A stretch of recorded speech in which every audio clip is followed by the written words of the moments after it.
Saya pernah ditelepon, Bante, di mana? Saya di rumah Gus. Ayo ke Bali. Akhirnya pergi, Pak, bareng-bareng.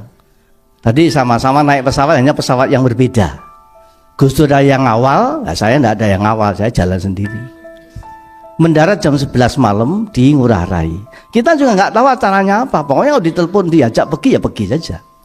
Nggak taunya iring-iringan ini naik gunung Pak Wisnu. Berhentinya di mana? Di Kintamani. Di sana ada namanya pelantikan dukun. Jadi untuk menjadi pemangku di Bali itu kan ada upacaranya. Dia harus puasa total 7 hari 7 malam. Kemudian Gus Dur datang untuk itu. Dari situ ke Puri Sidemen. Jadi 1 malam itu hanya pindah-pindah saja begitu. Selesai ya sudah. Jadi Gus Dur sebagai orang yang besar, dari acara kebangsaan kenegaraan sampai acara rakyat di pojok kampung tumpengan kecil, Gus Dur mau datang. Saya juga kebetulan disuruh berdiri karena sebenarnya ya nggak begitu tertarik dengan kursi ini,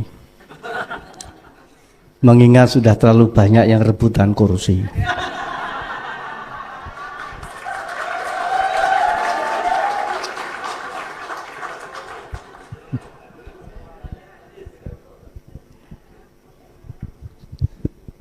Para hadirin dan hadirat, hadirin yang di dalam dan hadirat yang di luar. Karena hadirin sebenarnya hadir in di dalam dan hadirat hadir out yang di luar. Kita sudah terlalu banyak namanya salam. Salam itu artinya damai. Tapi salam yang saya ingin sampaikan adalah salam sehat. Apa itu salam sehat? Adalah imun, iman, amin, aman.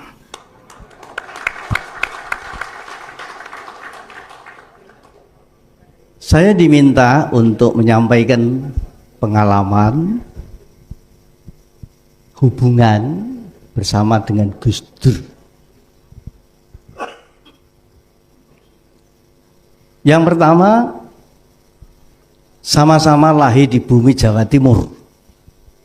Saya lahir di Kediri, kemudian Gus Dur di Jombang. Kabupaten yang bertetangga. Kediri adalah kota yang bersejarah. Nusantara menjadi besar dari Kediri. Tapi Jombang ini adalah kota yang plural. Tidak banyak kota seperti Jombang. Di sana ada pondok pesantren, ya tempatnya keluarga Gus Dur. Kemudian di sana juga ada seni panggung yang melegenda, namanya Ludruk Sandiworo atau Ludruk. Dan yang ketiga juga ada zaman lama, ini zaman lama tidak tahu sekarang, hanya mudah-mudahan saja tidak ada. Selain pesantren, kota seni juga kota Klothok. Tahu Klothok? Ingat itu? Klothok itu main dadu.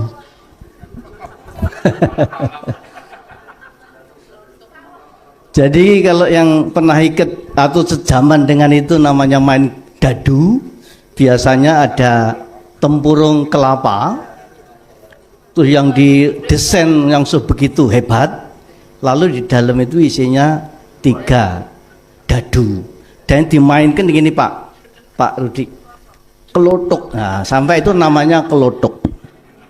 Di Jombang ini ada satu seni, dari seni Klothok ini Pak. Dari dadu yang terkecil di dunia sampai dadu yang terbesar di dunia. Bayangkan Klothoknya itu sampai sebesar kurungan ayam. Karena memang dan inilah di kota Jombang. Nah, kemudian yang kedua, Jawa Timur ini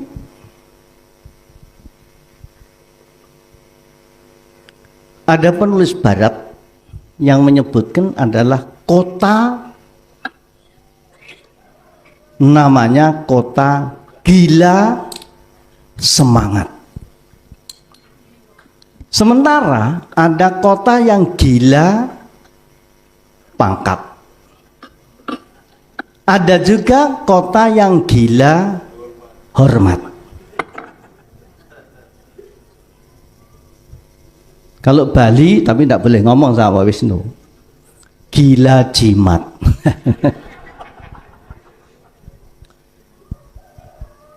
Jadi Jawa Timur ini adalah kota atau tanah atau bumi, namanya gila semangat. Semangat heroik Jawa Timur itu dilahirkan dari kota Kediri, kerajaan Doho pada zamannya. Ceritanya panjang, kalau jangan kira-kira ya 4 jam itu kira-kira. Maka dari itu pahlawan-pahlawan besar yang membela kepentingan rakyat kecil itu munculnya dari Jawa Timur. Yang kita kenal pahlawan kemerdekaan adalah Bung Karno. Diakui atau tidak diterima ditolak, katanya Bung Karno lahir di Jawa Timur. Kemudian Bung Tomo. Kemudian kalau zaman lama, cerita legenda kayak Sakerah dari Madura, Sawung Galing dari Sidoarjo, dan seterusnya.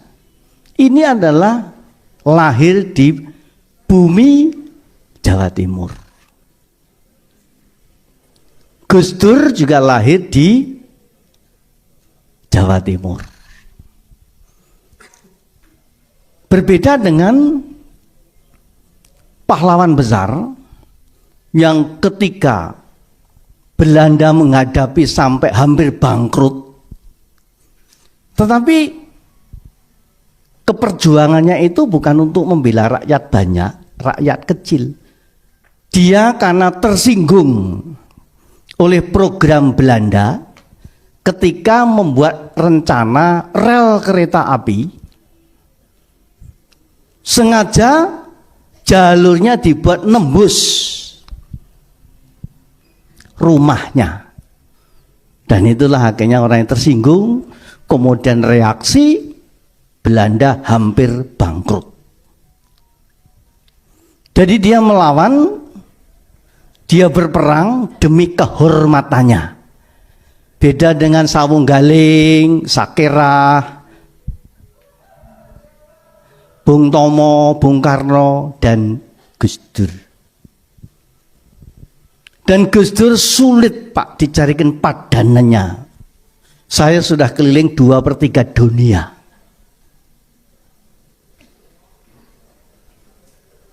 Yang paling baru ke Timur Tengah Pak. Di sana pun saya tidak menemukan orang yang semodel Gus Dur ini.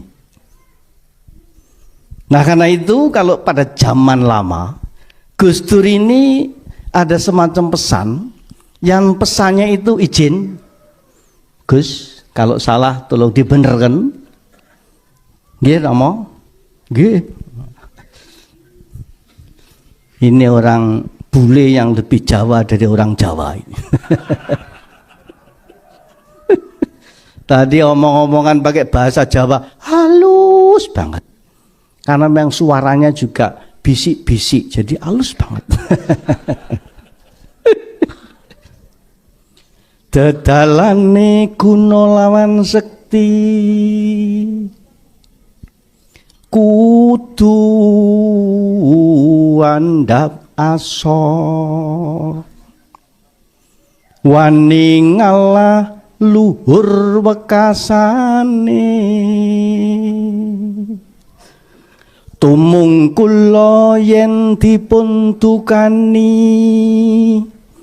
ana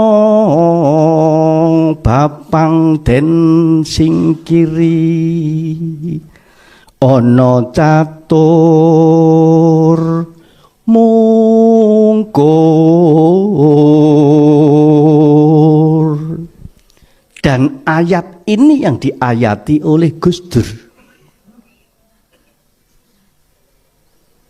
Karena itu saya tidak mudah menemukan orang yang sekualitas Gus Dur yang mampu menyatu menghayati dengan pesan ini. Ini bahasa Jawa kuno.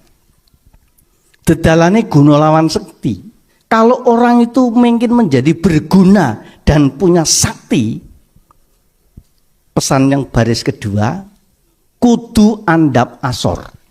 Harus berani duduk level paling bawah. Karena kalau dia sudah duduk paling bawah, sudah nggak bisa dijatuhkan lagi. Yang bisa jatuh itu kalau di atas toh. Coba kalau kita ngelesot di bawah, mau dijatuhkan paling kanan, ya paling hanya gelundung sana gelundung sini kan. Kudu andap asor. Yang baris ketiga, wani ngalah luhur wekasane. Orang ngalah itu bukan orang kalah, orang humble, orang ikhlas. Anda cerdas, kerja keras, totalitas, ikhlas, dan waras. 5 as inilah orang yang wani ngalah luhur wekasane. Maka tadi di pesan video klipnya, jabatannya apa ta?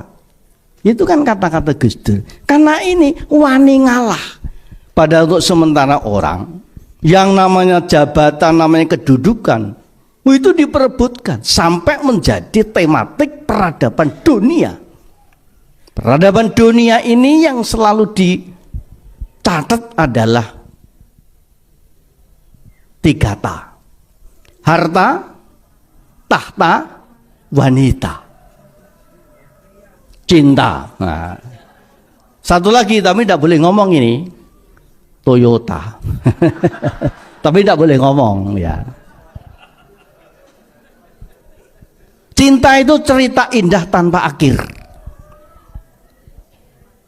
Jadi tahta diperebutkan, wanita direbutkan, sendumuk batuk senyari bumi. Karena dalam bahasa kita Semarangan, cerita Ramayana persoalan wanita, Baratayuda tahta. Tapi Gus Dur jadi presiden katanya dengan modal dengkul, itu pun dengkulnya orang lain. Itu apa dia kan? Lo ini kan ngutip ngomongannya beliau tuh ya, cari lo. Jangan dipelintir nanti terus diviralkan gitu. Kemudian ketika harus diturun paksa, Gus Dur juga ikhlas. Dan ketika Gus Dur jadi presiden lah, kita-kita itu menjadi belusuan ke istana. Zaman Pak Harto saya ikut acara di istana itu, 2 bulan di muka kita ikut screening. Dalam 2 bulan sampai hari H itu kalau bermasalah bisa dicoret nama hadirnya. Tapi waktu Gus Dur jadi presiden, lo sewaktu-waktu lo Bante datang sini coba. Ini bener.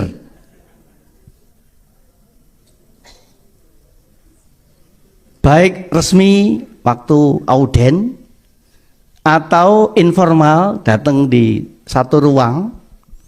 Ternyata di sana ada ruang yang ketika dulu kita baca-baca, saya baca-baca, itu ruang bacanya Bung Karno. Yang rak bukunya didesain dari kayu jati, Bung Karno yang rancang sendiri, dan isinya berapa puluh ribu buku. Kemudian di atas rak itu ada patung Buddha. Katanya Bung Karno pernah dapat hadiah dari seorang sahabat patung Buddha kecil. Itu dulu tadinya saya baca-baca. Dan pada waktu saya sore ke istana, diajak duduk ternyata betul ada patung Buddha kecil itu. Waktu itu enggak tahu sekarang. Sekarang enggak pernah lagi soalnya. Jadi ketika Gus Dur harus meninggalkan istana itu, Gus Dur juga dengan ikhlas. Wani ngalah luhur wekasane. Berani ngalah menjadi tinggi, menjadi mulia keberadaannya. Sampai sekarang Gus Dur tetap dipuja-puji. Sudah sampai jadi abu, sudah jadi tanah saja. Sekarang ini Pak Rusdi, di pemakaman di Jombang, 24 jam itu tidak pernah sepi pengunjung.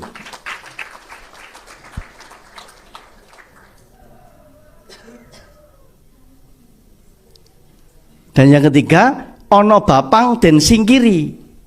Kalau ada pepalang kira-kira bahaya, Gus Dur pasti tahu caranya menghindari.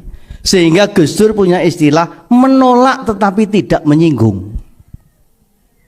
Itu tidak sembarangan orang. Dan kabar yang terakhir, ono catur mungkur. Jadi ada kritik, ada isu, ada hoax. Itu tidak hanya ditelan mentah-mentah, tetapi dikunyah-kunyah. Sehingga Gus Dur itu boleh disebut sebagai sabdo pandito ratu. Artinya kata-katanya itu sakti, berharga, bernilai.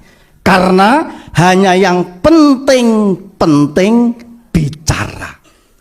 Sedangkan sekarang ini yang penting bicara. Maka bicaranya jadi tidak penting. Gus Dur itu yang penting-penting bicara. Nah, itulah catatan saya yang kedua. Dan yang ketiga, Gus Dur ini adalah manusia 3C. Cakep, cakep, cukup. Tidak banyak orang loh. Cakapannya pinter. Saya baca-baca dan saya memperhatikan, saya mempelajari. Untuk pemuda pada zaman itu yang sebanding kecerdasannya dan wawasannya itu ya Bung Karno dan Gus Dur.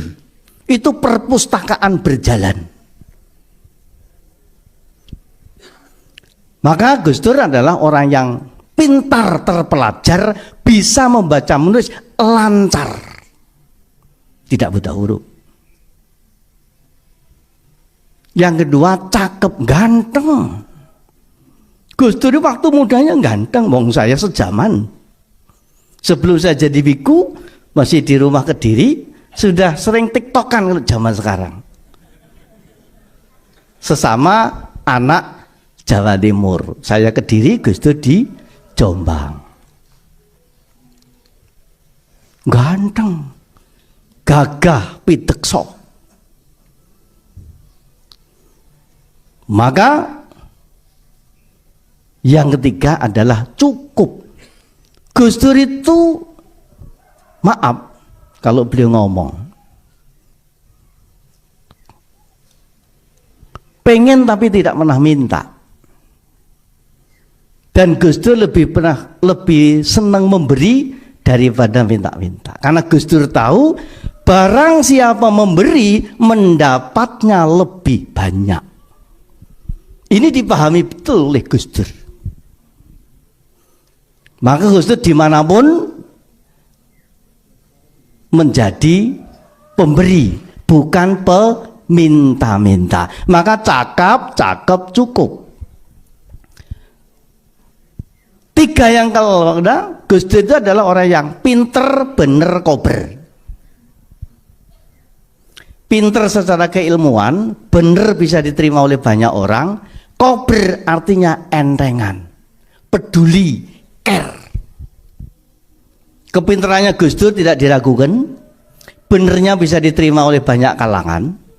Gus Dur kalau datang ke masjid disambut santri karena kiainya, tapi datang ke gereja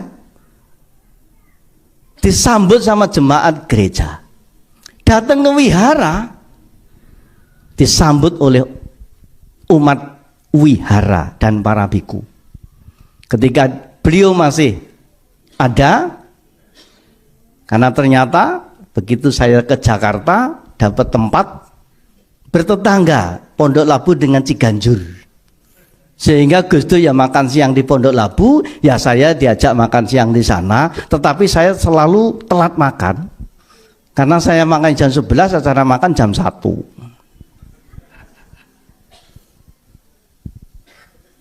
Jadi itulah entengam. Jadi Gus Dur yang entengam lalu peduli.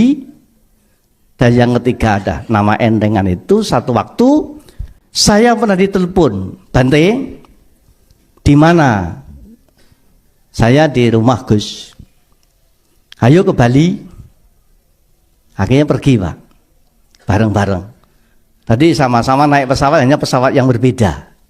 Gus Dur ada yang awal, nah saya tidak ada yang awal, saya jalan sendiri.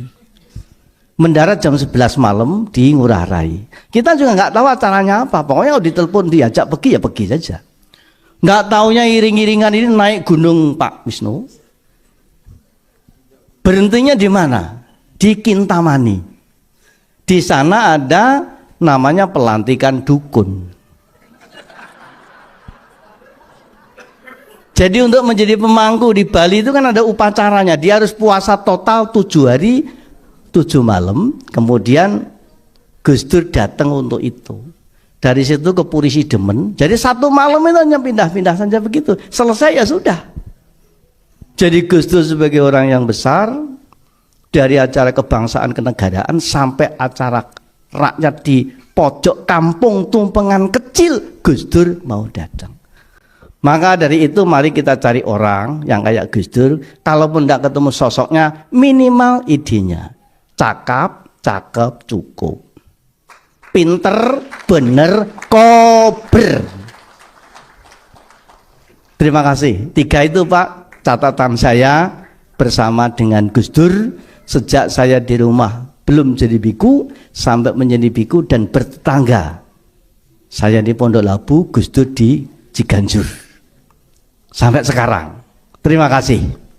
Itulah tadi penjelasan dari biksu yang membeberkan beberapa fakta tentang Gus Dur. Sosok Gus Dur yang dianggap sebagai pluralisme ini tidak lepas dari kontroversi dari lawan politiknya. Namun Gus Dur kini dikenang dengan sikap arif dan juga mempersatu bangsa. Semoga saja pemimpin-pemimpin di era sekarang ini bisa mencontoh apa yang sudah diperjuangkan oleh Gus Dur. Bagaimana menurut pendapat teman-teman semua? Silahkan lanjut di kolom komentar. Terima kasih selalu support Arman Al-Fatih. Kita jumpa lagi di video selanjutnya. Assalamualaikum warahmatullahi wabarakatuh.